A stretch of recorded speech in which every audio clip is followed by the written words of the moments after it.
Oi, gente linda, tudo bem? Gente, vamos de vídeo, tá? No lugar mais claro da casa, que tá de noite.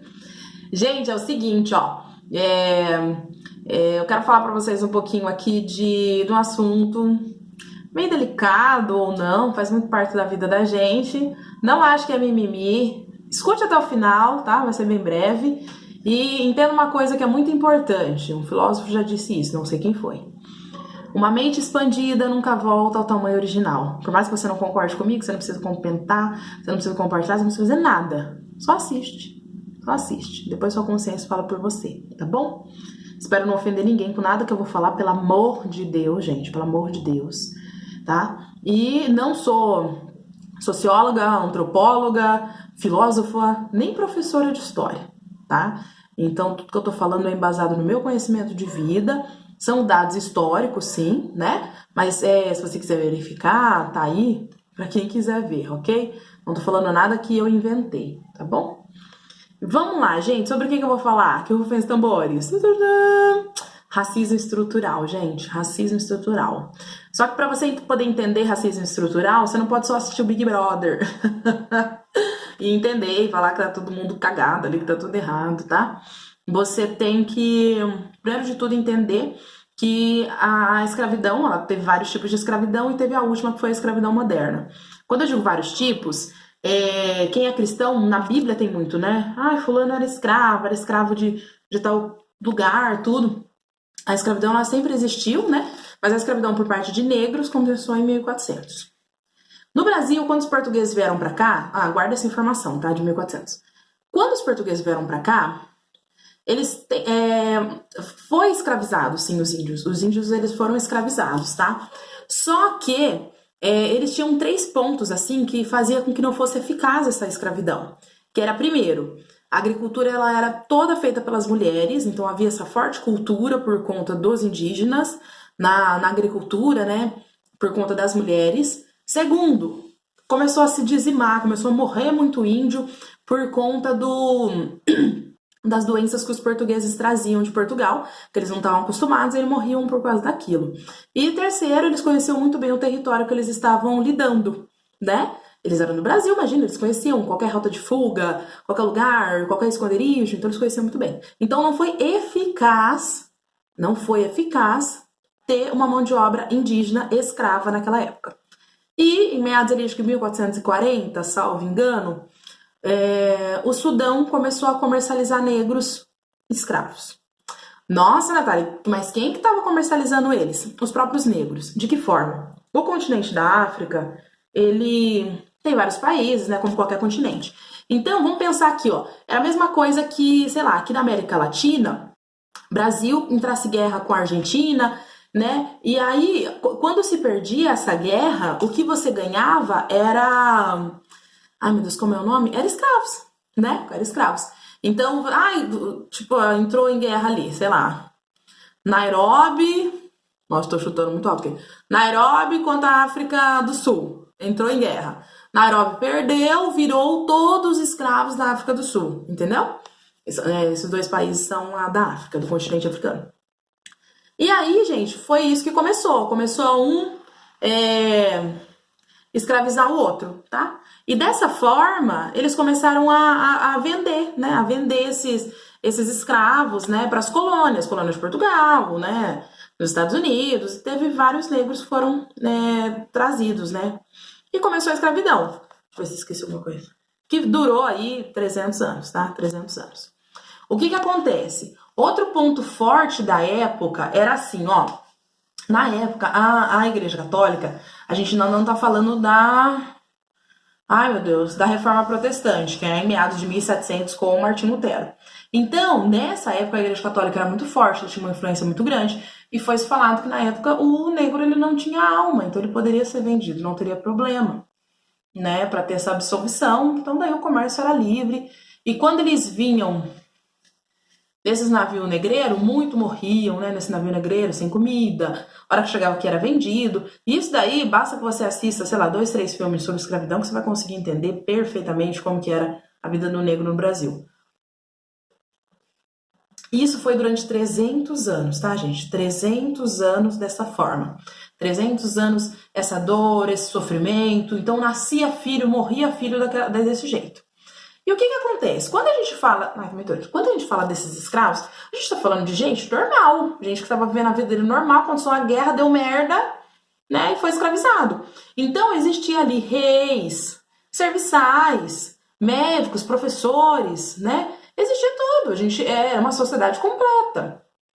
Quando essas pessoas vêm para o Brasil, e aí é importante você também começar a entender agora quando a gente fala de racismo estrutural. O que significa esse racismo estrutural? Significa que ele tem base. Significa que você às vezes está agindo de uma forma que você nem sabe por quê.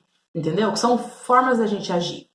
E aí eles vieram para cá e claro, né, imagina, se eles não eram respeitados nem como seres humanos, né, eram tratados como bicho, até bicho às vezes era mais bem tratado que eles, você acha que a religião deles ia ser respeitada? Nem um pouco. E aí eles tentavam ali, né, adorar seus deuses, a sua religião, só que eles eram fortemente, não era nem catequizados, eu acredito que não havia, eu nunca vi, não sei, não me lembro de estudar sobre isso, havia uma catequese específica para o negro, porque até então seria mais, sei lá, 1 hora de catequese para ele, seria absurdo, porque era um tempo que ele estaria usando para poder trabalhar. Então, na hora que eles tinham de folga para dormir assim, então eles faziam ali nos quilombos as suas adorações, tudo. Então, por isso que existe muito esse preconceito com religiões de matriz africana, né? É um preconceito assim que a gente sabe, né? Muito, muito grande, piadinhas, tudo. Por conta disso, né? Porque ela é uma religião já era uma religião de quem não era nada, vamos colocar assim, né? Então, foi vindo toda essa questão da religião. Por isso que é tão mal visto, né? Essas religiões sofrem tanto preconceito e eles lutam, assim, quem segue, né? Luta diariamente aí para poder quebrar esses estereotipos que tem. Aí, gente, beleza. Você já entendeu aí da religião, né? Esse racismo estrutural, né? Por que se tem tanto preconceito e tanta gente tenta acabar e fala que é errado, né? Por conta disso. O que aconteceu? Como que acabou a escravidão no Brasil? Tá?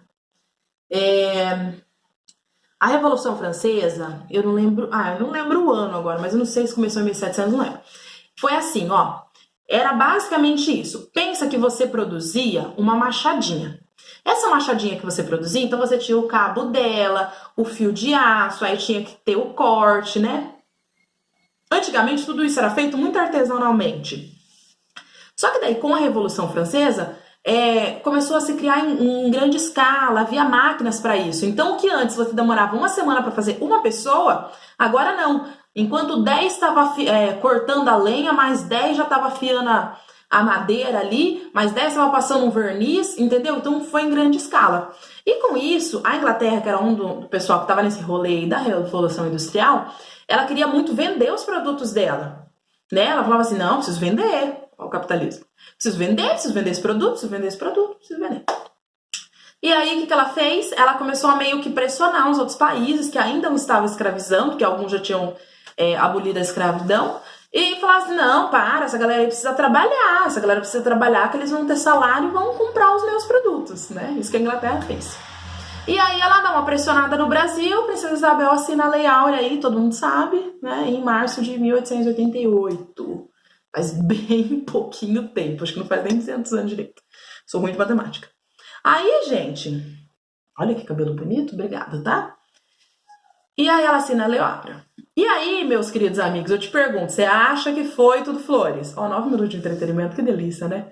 Você acha que foi tudo flores? Você acha que eles saíram dali pronto? Olha, seu Zé, hoje o senhor não é mais escravo, o senhor a partir de agora é meu assalariado, eu não te pagava nada e você fazia todo o serviço, eu ainda podia te bater e às vezes até te estuprar, mas a partir de agora não, você será uma pessoa livre. Gente, não foi assim, né? Conto de fada infelizmente não existe, desse sentido não. E aí, os negros, o que eles se viram? Eles se viram obrigados a morar muito mais longe do trabalho, né? Que é o que dá a nossa noção hoje de periferia, periférico, né? Ele sai do centro da cidade, da casa do senhor, e vai morar na periferia, né? Que é onde ele consegue ter um barraco, ter alguma coisa. Então quem conseguia emprego eram os piores trabalhos, alguns continuaram como escravo, não tinham o que comer, né? E foi toda essa questão. E calha muito hoje, no momento que a gente está, essa questão da criminalidade. Se hoje você for ver índices de presos, índices de mortalidade, tudo, a maioria são negros. Por quê? É uma coisa estrutural, porque começou há 300 anos atrás. Porque quando o negro ele foi abolido, né? O que aconteceu? Ele não tinha onde trabalhar. Não tinha onde trabalhar, então muitos passaram fome. E hoje a gente entende que a fome gera criminalidade, né? Porque o que a gente está com medo hoje? Nossa, se não abrir o comércio, as pessoas vão passar fome e vão começar a massacrar as outras. E é isso. Hoje a gente conseguiu entender essa questão, né? Muito bem ilustrada. E aí, foi isso. Daí eles começaram. Então você imagina a base, né? A base do negro no Brasil foi essa. Uma base de criminalidade, uma base de estupro, uma base de ignorância completa, sabe? Eu faço pedagogia e às vezes a gente olha nas. Como é que fala? A gente estudando história da educação, eles deixam muito claro que não é que o negro não podia ir à escola, ele poderia. Só que eles não podiam falar assim, não pode, né? Não podia desse jeito. Só que eles falavam assim, olha, tem que estar com uma vestimenta adequada. A pessoa não tinha nem comida em casa, gente, como é que ela tá com vestimenta adequada? Né? Então, por isso que vem essa coisa estrutural, tá? A mãe não estudou, o pai, a avó também não, a tataravó também não, né? Por isso que muita gente, sei lá, vai fazer o quê? Menos de 10 anos que conseguiu, nossa, eu sou o primeiro da minha família que se formou e coisas desse tipo, sabe? Por conta disso, eu quero que você entenda isso. Isso é uma coisa estrutural, vai vindo, né? Vai vindo de antes. Aí, deixa eu ver. Mas tem que fazer uma colinha aqui, olha que bonitinho. Ah, tá. Nessa época também aí, da abolição da escravatura, o que aconteceu? Acho que o governo, a república, não sei, ela tentou trazer imigrantes italianos para fazer praticamente um embranquecimento da população. Porque, gente, que eu tô te falando, o negro ele não era bem visto, mas nem um pouco, porque do nada, de um dia você é bicho, né, que eu só tenho que dar de comer e dar água, e você trabalha para mim, né, e você foge, eu vou te capturar. Então, de um dia você tá isso, e no outro dia você é um cara livre, normal, que eu tenho que tratar bem? Não, né? Então, por isso que começou a ser muito assim, nossa, mas olha esse cabelo, que cabelo duro, que nariz grande. Então aí que se começou, né? Foi uma questão não de traços físicos a gente está falando, mas a gente está falando de pessoa mesmo, né? De ego. Nossa, mas até ontem você era meu serviçal, né? Você precisava de mim para tudo. Como assim você é livre? Você não é livre. É aquela ideia assim, fulano tá bem, mas não pode estar melhor que eu, né? Então tudo que vir daquele tipo de pessoa seria absurdo, né? Mas não, daí é isso que eu falei pra vocês. Não, mas não vai estudar. Mas como que a gente vai tirar ele das escolas? Que maneira a gente vai tirar bem velado, assim? A gente vai tirar dessa forma, falar que só pode vir se vier muito bem vestido, né? E aí, gente, foi isso. Tá, mas mesmo assim, não teve como, a miscigenação aconteceu. Acredito eu ainda, né, daí muito mais, daí é uma opinião minha, muito mais por conta de estupros daí, porque você imagina, a gente não sabe também o que essas mulheres também escravizadas e agora libertas faziam para ganhar vida, né? A gente não tem como, de se imaginar, né, o que aconteceu. E aí foi isso, gente. E hoje, o que fica pra gente aqui... eu tô mexendo nesse cabelo. O que fica pra gente aqui de estrutural dessa época? Essa visão do homem negro bravo, né? Um homem negro bravo, monstruoso, né? Às vezes isso daí pra você conseguir entender. 14 minutos, meu Deus. Assiste aquele filme, Corra. Não, Corra não. Corra também, mas eu nunca vi. Olhos que Condenam. Olhos que Condenam também fala muito sobre isso, né? Esse estereotipo do homem negro, bravo, forte, viril. E também da mulher negra como a mulata, a safada, né? Essas questões. Vem muito dessa estrutura desse... é um sexo fácil, né? O homem negro é um monstro, né? É muito esse corpo objetificado, entendeu? Esse corpo que só serve para o prazer. Ele não tem afeto. Ele não pode ter afeto. Ele só serve para o prazer. Então, gente, foi essa questão. Ah, tá. E aí, só para terminar, para não dar 20 minutos. Daí entra também a questão da representatividade. Voltando, a gente está falando de um povo que num dia num dia que era escravizado, no outro dia já não era nada. E aí, por mais que as coisas vai vindo, ninguém queria representar essas pessoas, entendeu? Ninguém, nossa, mas por que eu vou representar essas pessoas? Por isso que a representatividade pra gente é tão importante hoje, eu falo como negra. Eu saber que tem alguém, nossa, tipo, tem uma cantora, tipo, a Beyoncé é negra, tem a Isa que é negra, né? Mas eu ainda preciso ver mais, e não é mimimi, porque eu preciso que as minhas crianças vejam que tem essa representatividade, né? Um médico negro, uma enfermeira negra, né? Um juiz negro, por isso que é tão importante essa representatividade pra gente, né? Porque o branco, ele se vê representado todos os dias. Todos os dias. Onde você olha, a barba é branca, a Ariel é branca, a Rapunzel é branca. A criança branca, ela cresce com isso. E pra ela é tão normal que ela nem entende. Nossa, mas como assim, né? Como assim não tem? Então, é essa questão, gente. Ó, eu mesmo, né? Eu demorei muitos anos pra parar de alisar o meu cabelo, né, pra aceitar ele natural, por conta disso, desse racismo estrutural, que não venha com essa, ai, vocês têm preconceito com a gente. Não, já expliquei um monte de coisa aqui, você já é bem inteligente pra ter entendido. Não existe isso, e uma coisa que eu ouvi muito na minha vida era assim, ó, de uma parente minha, era assim, ai, vocês têm que casar com branco, pros filhos nascer claro, né? E o homem negro, muitas das vezes, ele tem isso mesmo, né? A gente costuma até brincar, às vezes, até um pouco errado. É os palmiteiros, né? Eles realmente... Mas isso daí já é uma questão também do machismo, tá? Porque o homem, ele tem esse... Querendo ou não, ele tem essa força ainda da escolha. E se você não consegue entender isso, meu amigo, você me desculpa. Daí já é difícil pra mim tentar te explicar. É difícil, é difícil. Aí seu nível já tá meio baixo, eu não vou conseguir te explicar. E aí tem essa questão dele vai lá, escolhe para poder embranquecer os filhos dele, né? E a gente vê isso em inúmeras coisas, jogador de futebol, pagodeiro, tem bastante. E a mulher negra, ela tá sempre preterida, ela tá sempre ali em segundo plano, ainda mais se ela for um pouco vida louca, que é o que tá acontecendo aí, né, gente, nesse programa, né? E não é nem vida louca, essa é uma pessoa que simplesmente fala assim, não, você não vai zoar no meu plantão, não. Aí é tida como louca, absurda. A mulher em si já é louca, né? Todo mundo já diz, a mulher já é louca. Mas daí a mulher negra, que ela quer se defender e tem um espaço de fala, aí é pior ainda.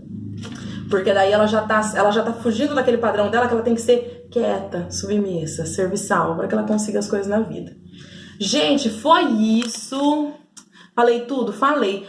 Espero não ter ofendido ninguém. Se ofendi, você tem que rever seus conceitos, que às vezes você não tá entendendo história, tá bom? Tudo de bom pra vocês, tá? Um bom final de semana. Vocês fiquem aí na paz do Senhor Jesus, tá bom? Um beijo. Tchau.